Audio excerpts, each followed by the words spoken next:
അവിടെ ഇട്ടിട്ടല്ലേ കാര്യമുള്ളൂ. അതങ്ങനെ ഇവിടുന്ന് ഇപ്പൊ അവിടെ ഇട്ട് കഴിഞ്ഞാൽ അതുകൂടി അവിടെ നടന്നു പോകത്തില്ലേ? പ്രിയ കൂട്ടുകാരെ, ഞാൻ ഇന്നലെ നമ്മുടെ പരിയാരം ചക്കഞ്ചിറൻ ഉണ്ടായിരുന്ന ഒരു വഴിയുടെ പ്രശ്നം വീഡിയോ ഇട്ടായിരുന്നു. അപ്പം അവിടെ അതുപോലെ മോശമായിട്ട് കിടക്കുകയായിരുന്നു.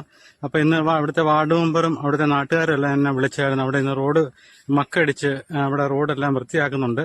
അപ്പൊ അവരുടെ യാത്രാ ബുദ്ധിമുട്ട് പരിഹരിക്കാൻ വേണ്ടി വാർഡ് മെമ്പർ ബീനയുടെ നേതൃത്വത്തിൽ അവിടെ ഇപ്പം മണ്ണടിച്ചുകൊണ്ടിരിക്കുകയാണ്. 4 ലോഡ് മണ്ണ് ഇപ്പം വന്നുകൊണ്ടിരിക്കുകയാണ്. അപ്പം അതിന്റെ കാഴ്ചകളൊക്കെ നമുക്കൊന്ന് കാണാം.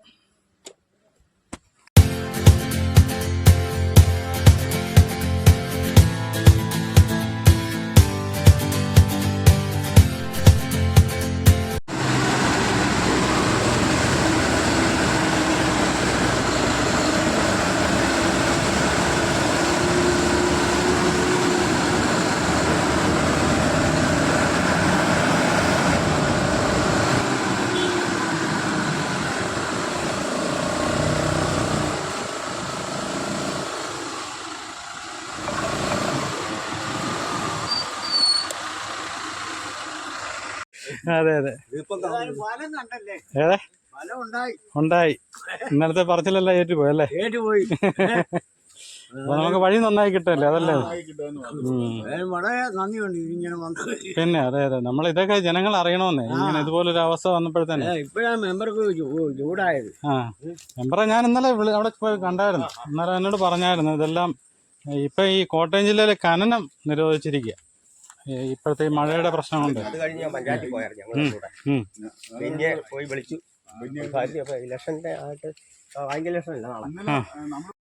അപ്പൊ ഇന്നലെ നിങ്ങൾ ആ വീഡിയോ എല്ലാം എല്ലാവരും കണ്ടു കാണുമായിരിക്കുമല്ലോ. ഈ പ്രദേശം ഒരു വിധത്തിലും നടന്നു പോകാൻ മേലാത്ത വിധത്തിൽ അവസ്ഥയിലായപ്പോഴാണ് നാട്ടുകാരവിടെ വാഴ വെച്ചത്. ഇന്നിപ്പം ആ മക്കടിച്ച് അവിടെ റോഡ് അവർക്ക് സഞ്ചാരയോഗ്യമാക്കി കൊടുക്കുകയാണ്. അപ്പം രാവിലെ തൊട്ട് നമ്മുടെ വാർഡ് മെമ്പർ ബീന അതിനുവേണ്ടി രാവിലെ തൊട്ട് തന്നെ അവിടെ ഉണ്ടായിരുന്നു. അപ്പോൾ എന്നെ വിളിച്ചായിരുന്നു. അത് കൂട്ടത്തിൽ നാട്ടുകാരും വിളിച്ചായിരുന്നു. ഞാൻ അതിനവിടെ ചെന്നതാണ്. കണ്ടോ, അപ്പോൾ മെമ്പറാണ് വരുന്നത്. അപ്പോൾ എല്ലാവർക്കും നിർദ്ദേശം കൊടുത്തുകൊണ്ടിരിക്കുന്നു. അപ്പം വഴി നല്ല രീതിയിൽ അവർ ആക്കി കൊടുക്കാമെന്ന് പറഞ്ഞിട്ടുണ്ട്.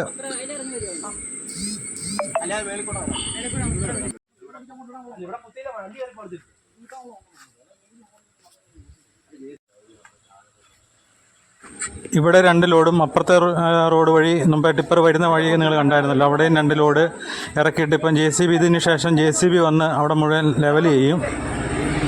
അപ്പോൾ ഇന്ന് വൈകുന്നേരം കൊണ്ട് അതിൻ്റെ പണിയെല്ലാം തീരത്തുള്ളൂ.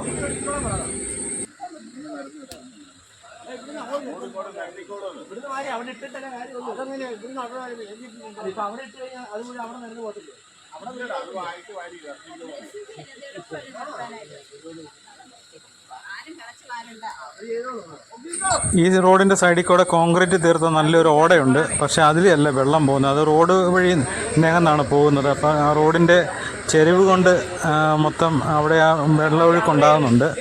അപ്പോൾ അതെല്ലാം ഒന്ന് പരിഹരിച്ചേക്കാമെന്നാണ്. പക്ഷേ അതിനിപ്പം കോൺക്രീറ്റിങ്ങിൻ്റെ കാര്യം കൂടെ ഉണ്ട്. അതും കുറച്ച് കഴിയുമ്പോൾ മെമ്പർ സംസാരിക്കുന്നത് നമുക്ക് കേൾക്കാം.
ഇതിപ്പം എത്ര ലോഡാണ് ഇവിടെ ഇന്നിപ്പോൾ അടിക്കാൻ വേണ്ടി പറഞ്ഞിരിക്കുന്നത്?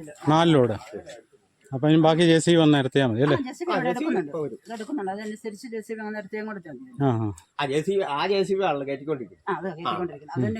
ഇങ്ങോട്ട് വന്നാൽ ഇവിടുന്ന് അങ്ങോട്ടുള്ളതിനാണ് 2 ലക്ഷം രൂപ, അങ്ങോട്ടുള്ളതിന് 3.5. അന്നേരം ചിലപ്പോൾ അവിടെ വരെ വരുമായിരിക്കില്ല, അവിടെ വരെ. ബാക്കിയുള്ളത് കയറ്റത്തിനും അതിന് 2 ലക്ഷം രൂപ. മക്കൾ നമ്മൾ നേരത്തെ പറഞ്ഞു വെച്ചിരുന്നത് നമുക്കും അറിയാലോ, നമ്മളെ യാത്ര ചെയ്യുന്നത്. നമ്മുടെ ഇത്രയും കാര്യങ്ങളൊക്കെ പഞ്ചായത്ത് ചെയ്തു തന്നായിരിക്കുന്നല്ലേ? പഞ്ചായത്ത് ഇപ്പം നമ്മൾ ഇന്നലത്തെ വീഡിയോയ്ക്ക് വന്നതിൻ്റെ പ്രകാരം പഞ്ചായത്ത് ആ നടപടി നമ്മുടെ നാട്ടുകാരുടെ എല്ലാവരുടെയും പരിഗണന സ്വീകരിക്കുകയും അതോടൊപ്പം തന്നെ പഞ്ചായത്ത് സ്പീഡപ്പിൽ ഒരു നടപടി എടുത്തതിൽ പഞ്ചായത്തിന് അഭിനന്ദനാർഹമാണ്.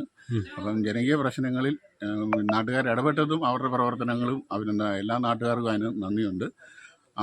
അതിന് ഉൾപ്പെടെ ഈ വീഡിയോ വിഷൻ ചെയ്ത നമ്മുടെ സ്നേഹിതനും അതിനോടൊപ്പം നന്ദി രേഖപ്പെടുത്തുന്നു. അതോടൊപ്പം തന്നെ ഇനിയുള്ള ഒരു കാര്യങ്ങളിൽ വെച്ച് താമസിക്കാതെ പഞ്ചായത്തിനോടുള്ള അപേക്ഷയാണ്, ഒരു കാരണവശാലും ഇങ്ങനെയുള്ള കാര്യങ്ങൾ ജനകീയമായ പ്രശ്നങ്ങൾ മുന്നിട്ട് കണ്ടുകൊണ്ട് ആ പ്രശ്നങ്ങളിൽ ഊന്നി ചെയ്യണം. ജനങ്ങൾ പ്രതികരിക്കുന്നതും ഒരുപാട് താമസങ്ങളും വെക്കാതെ സർക്കാരുകളും അതോടൊപ്പം ജനകീയ പ്രശ്നങ്ങളിൽ ഇടപെട്ട് നിൽക്കുമ്പോഴാണ് ജനങ്ങൾ കൂടെ നിൽക്കുന്നത്. അപ്പം ഞങ്ങൾ നിലവിൽ മെമ്പറെ അടിസ്ഥാനപ്പെടുത്തി കുറ്റം പറയുകയോ പഞ്ചായത്തിനെ അടിസ്ഥാനപ്പെടുത്തി കുറ്റം പറയുകയോ ചെയ്തിട്ടില്ല. അതൊരു വാർത്തയ്ക്ക് പൊതുജനങ്ങളുടെ ആവശ്യം, വഴിയും വെള്ളം എന്ന് പറയുന്ന ഒരു പൊതുജനത്തിന്റെ ആവശ്യം, ആ ആവശ്യകത ജനങ്ങൾക്ക് അറിഞ്ഞ് ചെയ്യുന്ന ഒരു സർക്കാരിലേക്ക് വരണമെന്ന് അഭ്യർത്ഥിക്കുന്നു. അപ്പം ജനങ്ങളുടെ ആവശ്യങ്ങൾ കണ്ടറിഞ്ഞ് ചെയ്യുന്ന ഒരു സർക്കാരായി മാറുക. ആ ആവശ്യങ്ങൾ അന്നേരമാണ് ജനങ്ങൾ സർക്കാരിൻ്റെ കൂടെ നിൽക്കുന്നത്. അത് ഏത് ഭരണഘടന വരുമ്പോഴും അല്ലാതെ പാർട്ടിയോ രാഷ്ട്രീയമോ അതോടൊപ്പം തന്നെ ഇതിനു ശേഷം ഞങ്ങളെ സമീപിച്ച് പല രാഷ്ട്രീയ പാർട്ടികളും ബന്ധപ്പെട്ടു, ഞങ്ങൾ ചെയ്തു തരാമെന്നും മറ്റുള്ള രാഷ്ട്രീയമായിട്ട് ഞങ്ങൾക്ക് ഇതിനെ കാണാൻ കഴിയാത്ത പഞ്ചായത്തിലേക്ക് ഞങ്ങൾ അതിൻ്റെ ഭാഗമായിട്ടാണ് ഞങ്ങളൊരു വീഡിയോ ചെയ്യേണ്ടതായിട്ട് വന്നത്. അതിൽ നൽകിയതിന് പഞ്ചായത്തിനോട് നന്ദിയുണ്ട്. അത് പ്രാവർത്തികമാക്കാൻ സഹായിച്ചാൽ എല്ലാ നാട്ടുകാർക്കും അതിൻ്റെതായ നന്ദിയും കടപ്പാടുമുണ്ടെന്ന് അറിയിക്കുന്നു.